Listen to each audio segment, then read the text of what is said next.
Hey there, welcome back. The sun is finally shining in New Jersey, so I am a happy camper. It's been very dreary here, just cold and rainy, and that sucks. But luckily, it's finally warming up, and hopefully, I will be able to get outside later. All right, so if you are like many of the women in my community, you may be struggling with weight gain or difficulty losing weight in your perimenopausal years. If so, this episode is for you.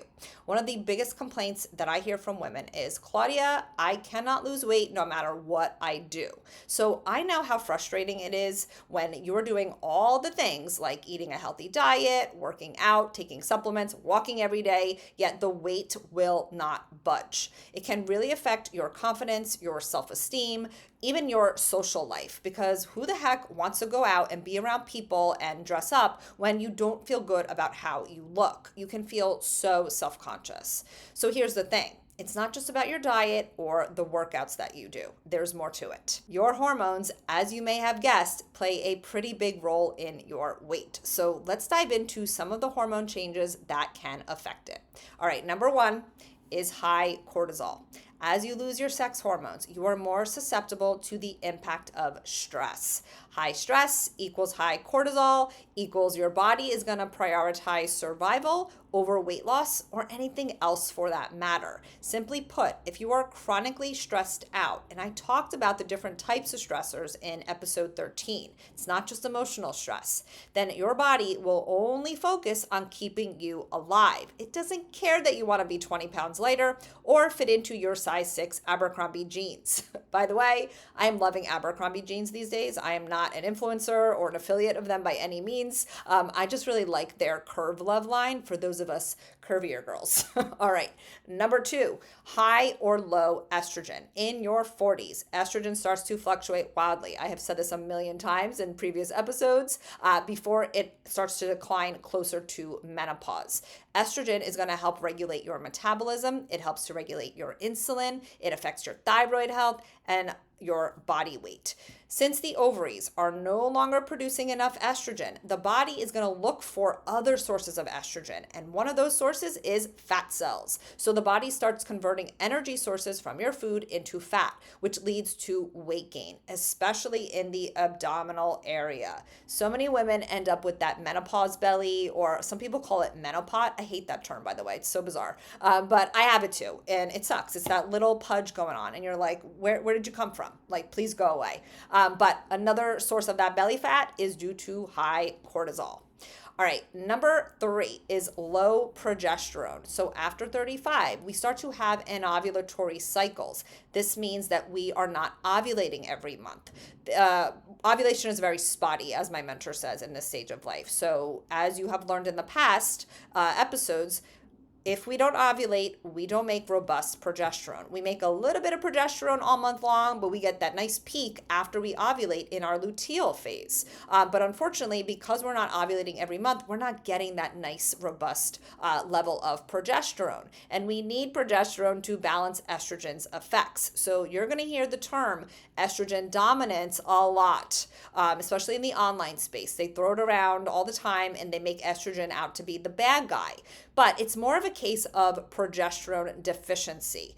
Yes, you can have too much circulating estrogen in the body, but that's typically due to the fact that you need to open your detox pathways, or you're not detoxing or metabolizing your estrogen properly. And or you may be exposing yourself to a lot of endocrine disrupting chemicals. So these are chemicals in your personal care products, in your home environment, whether it's cleaning products, lotions, deodorant, things like that, that contain chemicals that mimic estrogen in the body. And we have things called hormone receptors. They're like little satellite dishes where hormones nestle into them. And they don't know the difference between your endogenous hormones, which is what you make, versus exogenous hormones, things that are coming into the body, okay?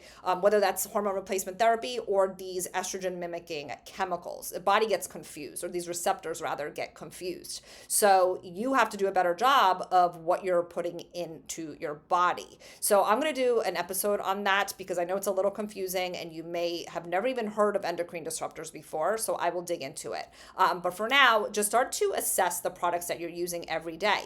on your skin, whether it's lotion, perfume, deodorant, makeup, and just start to look into like, are these safe companies? What kind of ingredients are they using? You will be surprised at what you find.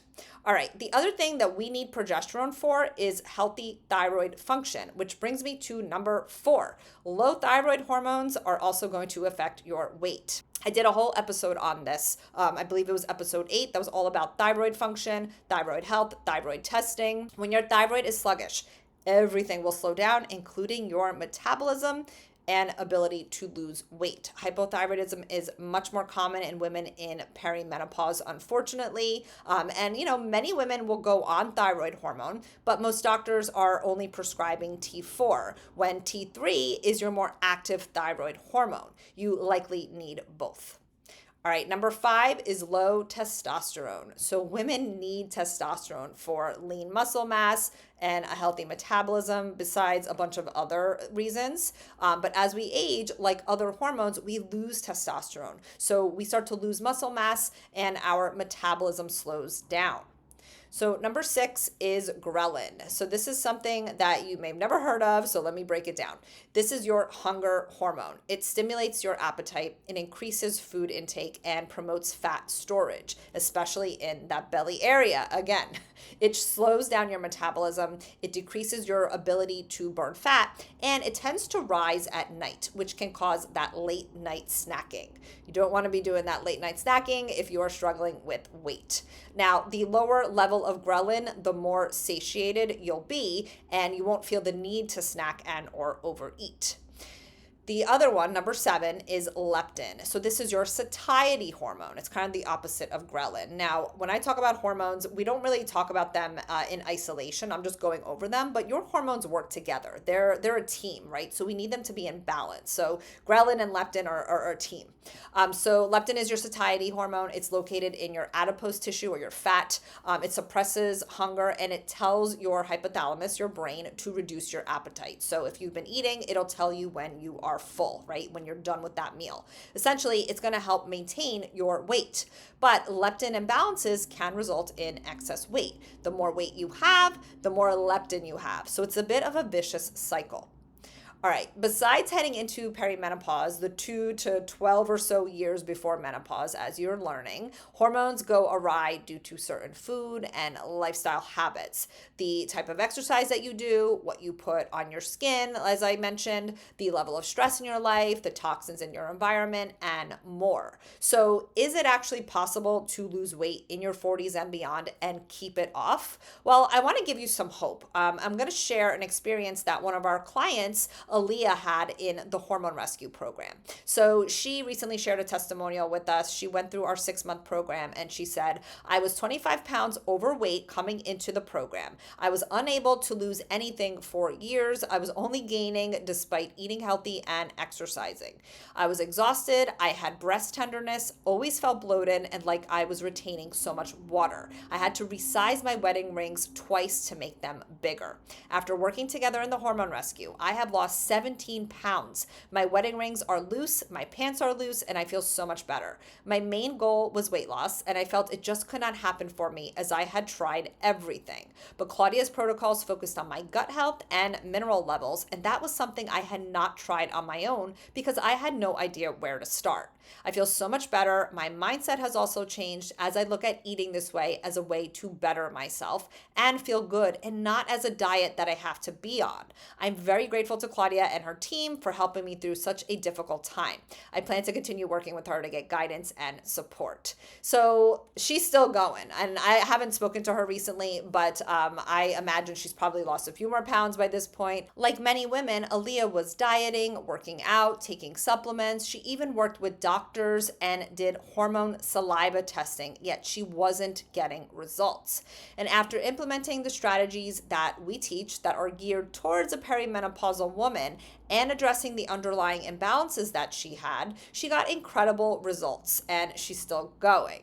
So I want to share some of the strategies that we used with her, so that you can start to implement them as well. So number one is we helped her track her macronutrients more closely. She got really serious about her food, what she was eating every day. She was kind of snacking before, skipping meals, and then she would binge at night. We got her to eat 3 meals per day with like one snack if necessary, and really take a look at exactly what she was eating, her calorie consumption, the breakdown of her protein, her fat, and her carbohydrates. And it turns out that she was eating the wrong type of proteins, she was over consuming fat, and she was under eating some of the quality carbohydrates that we recommend. Now, I know tracking doesn't sound sexy or fun, and I get it, it's really not. But if you do anything, at least start to keep track of your protein, and aim for at least 100 grams per day. Typically, you want to aim for about 0.75 to 1 gram of protein per ideal body weight per day. But if you could at least hit like 90 to 100 grams per day, that is a good starting point. All right, number 2 is we switched up her movement. So instead of grueling workouts at the gym, she focused on getting more steps in every day, rest days, and light strength training just a few times per week, and increasing her weight slowly over time to challenge her muscles, but not add more acute stress to her body. Because exercise is a stress. It's not a bad stress, but when you're already dealing with a lot of stress, it's not a good thing when you are going hard at the gym. It's typically going to do the opposite of what you want. We also suggested that she consume some protein and carbohydrates after her workouts to support muscle growth and recovery. All right, the next thing we did with her is we had her prioritize self-care and sleep. As a busy working mom of 3, she didn't realize how easy it was for her to skimp on sleep. One more episode, one more email, one more scroll, whatever it was that she was doing, and she really made that commitment to get 7 to 8 hours of sleep, as well as create a more relaxing nighttime routine like magnesium foot soaks. She really seems to enjoy those. All right, number 4 is we helped her optimize her gut health. So she really focused on managing gut inflammation. We removed a couple of problematic foods. She greatly reduced her alcohol intake. Yes, alcohol affects your gut by encouraging the growth of inflammatory gut bacteria. We also helped her to increase her fiber intake, practice mindful eating, and addressed overgrowths and suboptimal digestive function that we found on her GI map stool test. So a GI map is a comprehensive microbiome analysis that we use with our clients if their budget allows. Your gut health is so important because you need to properly absorb the nutrients from your food that you're eating. Your gut metabolizes hormones and it manages inflammation. Inflammation is a huge stress on the body. And like I said earlier, when the body is stressed, weight loss will not occur. All right, the 5th thing we did was we addressed mineral imbalances. We ran an HTMA, which is a hair tissue mineral analysis on her, and we found that she was low in a number of macro minerals. And even though she was taking magnesium pills, she wasn't absorbing it properly. Number 6, we addressed hormone imbalances. I know, I sound like a broken record, but after the age of 35, hormones start to decline and then they start fluctuating quite a bit, as does thyroid function. So we supported her thyroid health with mineral and gut optimization and made recommendations on how to speak to her provider about hormone replacement therapy. So she started on a regimen that worked for her needs. But the best part is that she realized it wasn't that hard. Everything she did made her feel really good, without restriction, without obsessing over calories or intense workouts that left her depleted.